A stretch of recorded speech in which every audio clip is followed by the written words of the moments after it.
10, 9, 8, 7, 6, 5, 4, 3, 2, 1.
Igreja que não fecha.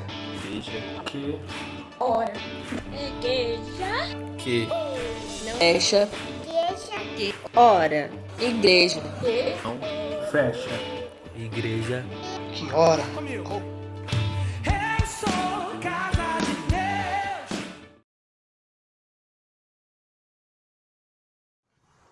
Graça e paz, igreja. Eu vou estar cantando o hino de número 3, Louvor ao Senhor, do cantor cristão.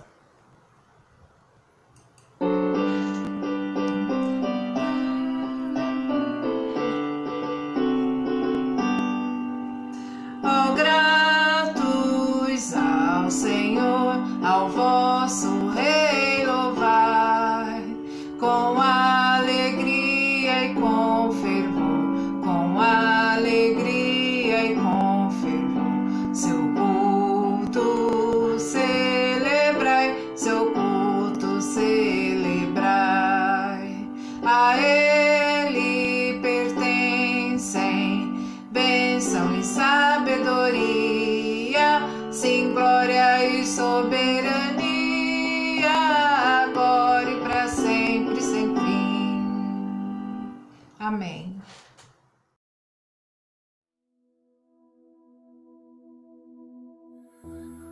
Paz em Cristo, queridos irmãos, louvado seja Deus, podemos, através desse canal, compartilhar da palavra de Deus.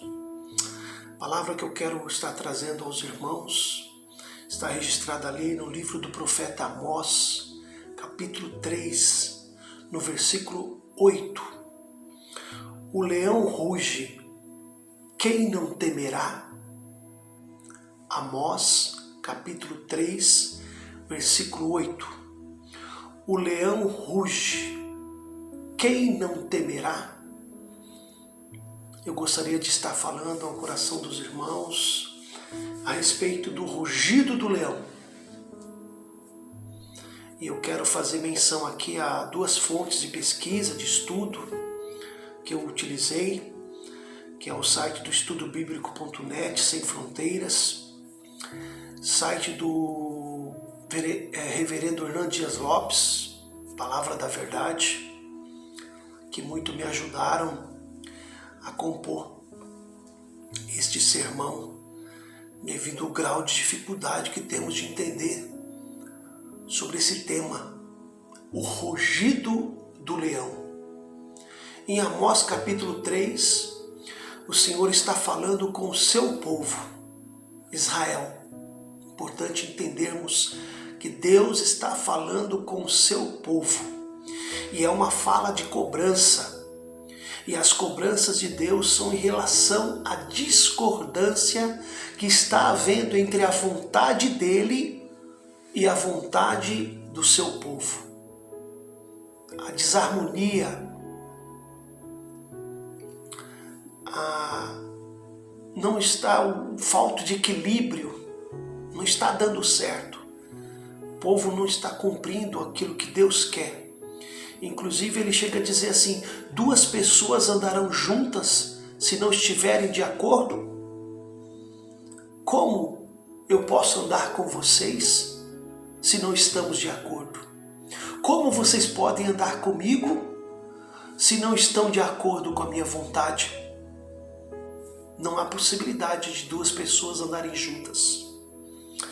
Uma coisa é certa, amados.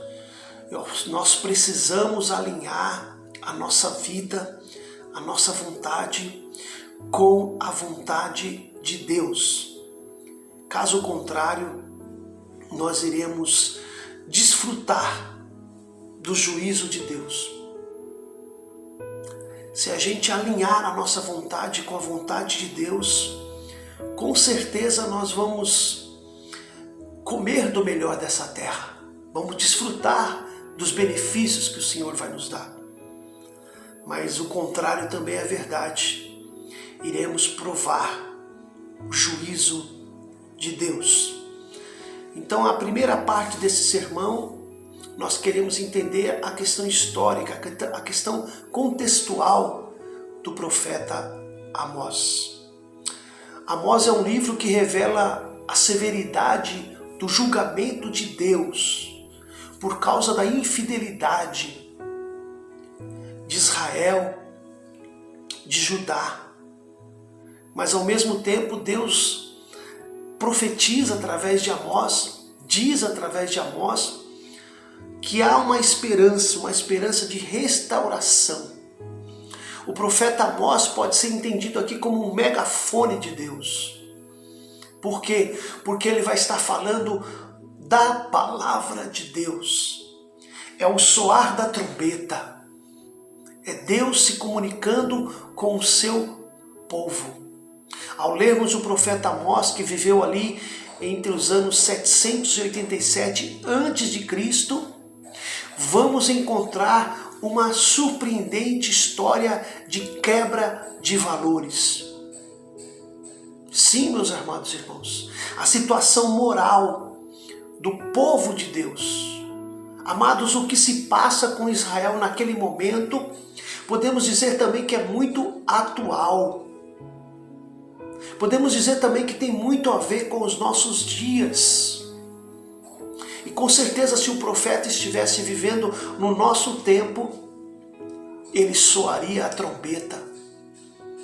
Ele estaria profetizando juízos de Deus, os problemas sociais que estavam presentes no meio da nação, a opressão, a grande desigualdade social que estava havendo, a falta de sensibilidade pelo sofrimento alheio, a falta de sensibilidade pelo sofrimento do outro, a exclusão social, a hipocrisia religiosa, a busca por lucros, por casas, levaram à queda da nação. E é aí que vamos ouvir o rugido do leão. O tribunal de Deus, a sentença já foi proferida. E Deus, nesse caso, ele é tanto acusador como julgador. Ele tanto mostra por que as pessoas estão sendo condenadas. Ele faz aqui o papel do ministério público. Porque ele conhece o início, o meio e o fim. Então só ele tem onisciência dos fatos. E então ele pode proferir a sentença. E essa sentença vai ser transitada e julgada, irmãos. Ou seja, não há mais o que fazer, não há apelação, não há recursos, não há os recursos chamados habeas corpus para livrar do julgamento de Deus. O julgamento virá, o leão está rugindo, diz o texto, quem não temerá? C.F. Kehl afirma que pelo fato do Senhor ter escolhido Israel para ser o seu povo, é Ele e somente Ele que deve punir. o seu povo. E para isso ele comissiona profetas para anunciar o seu julgamento. Israel semeou opressão, violência, maldade.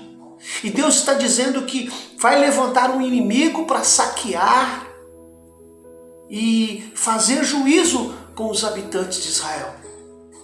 Os altares de Betel serão demolidos. A capital será demovida. Então nós estamos diante do zelo de Deus pelo seu povo.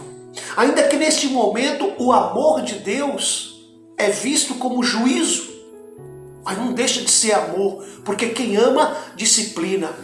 Rugirá o leão e ninguém temerá. Em linhas gerais, o profeta Amós é um dos profetas menores, são 12. Ele era nativo de Tecoa, uma cidade perto do sul de Belém. Ele era um profeta do campo, criador de gado. Ele era cultivador de uma árvore frutífera chamada sicômoros. E ele viajava dentro do território do seu povo, Judá e Israel. Ele conhecia a vida social do seu povo e era patente a prosperidade que o povo estava buscando. Uma parte do povo, enquanto que os demais eram largados, eram abandonados. Amós verificou o deslize moral proveniente de uma vida fácil. As pessoas buscam uma vida fácil. E nessa circunstância ele sentiu o chamado de Deus para denunciar os erros da nação. Era o que agora chamamos de um pregador do campo, mas com conhecimento urbano. O nível ético e moral do povo está deslizando. A perda dos sentimentos de solidariedade. A religião é apenas fictícia. E o profeta Amós tinha um conceito muito elevado de Deus. Ele menciona no seu livro que Deus é o Criador, que Deus é o sustentador. Deus é o que controla, é o soberano sobre o povo. Deus é o juiz. Deus é aquele que faz justiça. E o privilégio da vida humana também significa responsabilidade. E quem não reconhece a sua responsabilidade, com certeza vai sofrer. As nações, as pessoas têm a obrigação de viver segundo regras morais, conhecimentos que lhe foram dados. Então, amados, quem abandona Deus e as suas leis, entra em decadência, seja moral, seja espiritual. A decadência é certa. O profeta Amós viveu nos tempos do rei Uzias, Judá, Jeroboão de Israel. Cerca do ano 786 até 746, foram cerca de 40 anos profetizando.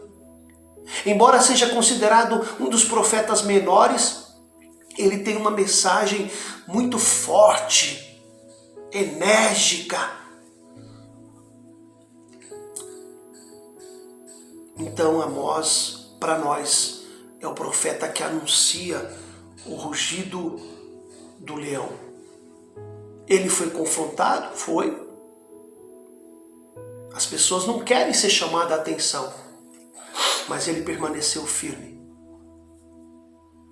Ele denunciou a prosperidade que o povo queria, a corrupção social, religiosa, a vida fácil, a vida de luxo, a idolatria, a depravação moral, a adoração de deuses estrangeiros que estavam sendo incorporada no sistema de adoração de Israel, aquela religião que só pensa na parte externa, violência, perda do respeito pelos valores morais. Na vida comercial, as balanças e os pesos eram viciados e os produtos eram adulterados. Se você puder, leia o livro do profeta Amós. E é nesse período de vida ociosa, de orgulho cultural, de depravação moral, espiritual, que o povo de Israel vai ser levado para o cativeiro. Vai ser levado prisioneiro pelo rei da Assíria. E essa ameaça que está muito perto de acontecer é a que Amós está profetizando. A consequência dos pecados morais, sociais, é o julgamento que está chegando. E é nesse processo de degradação moral e espiritual que está afetando a questão religiosa. Porque tudo afeta, não tem jeito.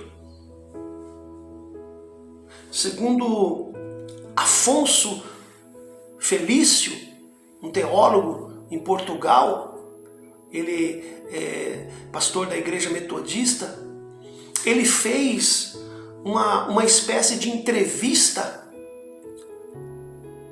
com o profeta Amós. Ele teve essa liberdade de fazer uma entrevista, de fazer algumas perguntas para que o profeta respondesse. Eu quero passar para os irmãos então essa parte desse teólogo Afonso Felício. A primeira pergunta que ele faz ao profeta Amós é o seguinte: o que levou a abandonar a sua profissão tão tranquila no campo e tornar-se um profeta em Israel? Aí o Amós respondeu: bom, eu não era profeta, nunca fui filho de profeta, mas era um boieiro, era um cultivador de sicômoros. Mas o Senhor me tirou de após o gado, e o Senhor me disse: vai e profetiza ao meu povo. Então eu senti a responsabilidade de anunciar o que o Senhor quer, perante as condições sociais, morais, a exploração, a injustiça pela qual o meu povo estava passando. Então eu não podia me calar e nem desobedecer à voz do Senhor. A segunda pergunta do entrevistador: mas como é que se apercebeu de que o povo desejava e quais as suas reclamações? Como é que você se apercebeu do que o povo desejava e quais as reclamações do povo? Apercebi-me das condições miseráveis com que o meu povo vivia, porque os comerciantes, os homens de negócio com que eu negociava, devido à minha própria atividade profissional do campo, falavam em como procurava abater o necessitado e destruir os miseráveis da terra, que sendo pobres ainda ficavam mais pobres. Eu reparei ainda também a falsidade da religião, que no íntimo eles desejavam a lua nova, a nova religião exterior que adaptaram.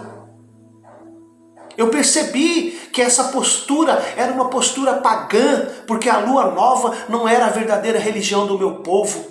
Assim eram dos povos idólatras, os nossos vizinhos que corromperam a nossa verdadeira religião. E o entrevistador continua: mas acha, na sua opinião, que tudo isso teve muito peso na sua decisão em anunciar o castigo que o Senhor apresentou por intermédio, através da sua profecia? Não foi só isso que me deixou incomodado e feriu a minha sensibilidade.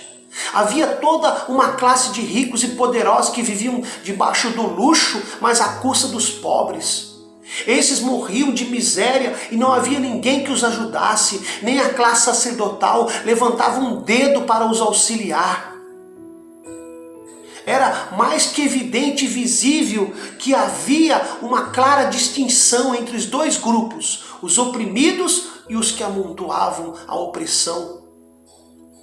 Continua o entrevistador: havia outros sinais de decadência moral entre os ricos e os poderosos na sociedade que também incomodavam você? E o profeta Amós responde: esse era o problema. A falta de consciência da classe rica e poderosa já não se via, já não sabia distinguir entre a mão direita e a mão esquerda. Perderam toda a sensibilidade. O Senhor tinha de agir em favor dos pobres para que não desaparecessem da terra, e o seu clamor tinha chegado até o trono do Senhor. A ignorância dos poderosos era tal que não se percebiam que eles próprios seriam atingidos pela miséria e não seriam poupados a ela. Eles próprios eram os causadores de toda a miséria. Como servo do Senhor, eu não podia calar a minha voz. E o entrevistador continua. Não acha que a sua rudez e atacar frontalmente poderia pôr a sua vida em perigo em face das denúncias que você revelava? Na realidade, eu esperava isso e acabei por ser expulso do país. Até o sacerdote Amásia, representando a religião oficial, tomou parte da conspiração contra mim, junto com o rei Jeroboão, para manter o politicamente correto, agradar ao rei e manter o seu lugar no sacerdote. Não deixa de ser surpreendente essa atitude do representante máximo da religião, o que demonstra até que ponto se havia perdido a noção de justiça. É como é usualmente nessas condições encontrar um falso motivo político para calarem a minha voz. O entrevistador continua. Na sua percepção, Amós, a questão religiosa e social, você acha que Deus esteve e está envolvido nessa situação do povo? Você acha ainda que Deus, que vive tão distante, se incomoda pelos negócios das pessoas? E ele responde, a minha percepção é que a voz do Senhor se fez e continua a fazer ouvir desde o seu trono. Deus está atento sim às injustiças desse mundo e não permite que os pobres sejam marginalizados na terra que ele criou, bem como o homem que ele criou à sua imagem e semelhança. Deus sabe ver por dentro da capa da prosperidade dos povos, o seu coração, a sua verdadeira situação espiritual. O Senhor vê a imoralidade e a corrupção dos homens até nos cultos. O povo pode ser perverso, mas Deus está vivo e interessado na justiça. Não vive só no formalismo dos cultos que lhe são prestados. Ele se preocupa com o bem-estar das pessoas. Deus rejeita cultos que não respeitam a justiça e a sinceridade. Ele muitas vezes não se apercebe, o povo, muitas vezes não se percebe da justiça divina, mas ela está sempre presente em toda atividade humana. E o castigo vem devido aos próprios atos. E o entrevistador continua, na sua visão, na visão que você tem de Deus, Amós, você acha que pode haver esperança para o povo? Amós responde, sem dúvida, essa esperança é o toque final da minha fé. Deus restabelecerá o trono de Davi, o povo será chamado a renascer e a viver uma nova vida completamente redimida. Essa é a minha fé na bondade de Deus, porque Ele está sempre presente na história dos homens e das mulheres.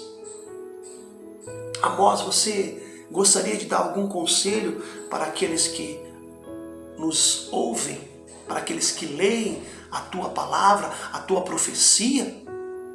Certamente que sim. Deus está à frente. Ele tem uma mensagem para que nós pratiquemos a justiça. Porque é isso que Ele deseja, que nós sejamos justos. Aqui, irmãos, essa primeira parte do livro de Amós, a parte histórica, a parte contextual, que nós precisamos entender para nós darmos sequência na segunda parte, quando vamos falar sobre as verdades a respeito do rugido do leão. Que Deus abençoe a sua vida, que você possa se aplicar na leitura, na meditação da palavra de Deus. Espero encontrá-lo, vê-lo novamente, quando falaremos a respeito da segunda parte desse sermão, o rugido de Deus. Até lá, fique na paz de nosso Senhor e Salvador Jesus Cristo. Amém. Graças a Deus.